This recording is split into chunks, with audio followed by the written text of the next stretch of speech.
Deep in the New Brunswick wilderness near the Nipisiguit River, you're more likely to see moose than people.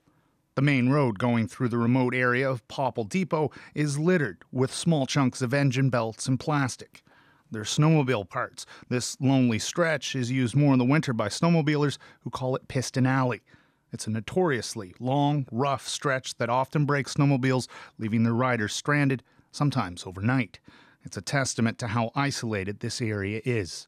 And it's here that in a small forest glen, seemingly untouched for decades, lay more than 100 rusted, abandoned lunchboxes.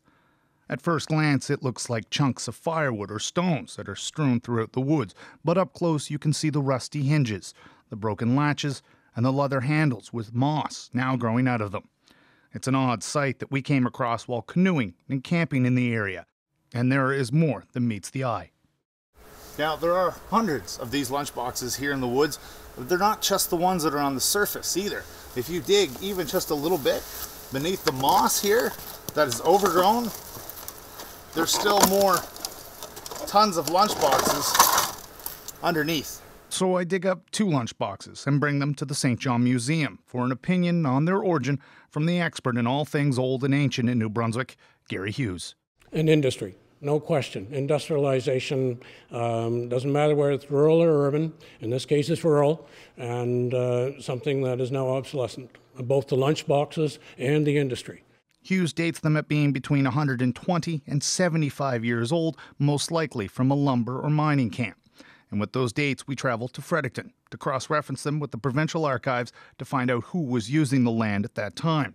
And while lumber camps are the obvious answer, there was one historical note related directly to food. A bear camp or a bear house was just a log cabin or a small cabin constructed in the more remote places that were secured against bears. So they were tightly locked up because the bears wanted to get the pork and beans and everything that was kept inside for the lumber camps. That sometimes they would get in anyway, rip off a door or part of the roof or something like that. So yeah, but they were used to supply all the camps further afield. So is this lunchbox graveyard all that's left from a bear camp, used to protect and provide food to surrounding lumber camps? It's the best theory from the experts so far, but much of the mystery surrounding this remains buried, with the dozens of rusty lunchboxes in the remote New Brunswick wilderness. Shane Fowler, CBC News, near Popple Depot.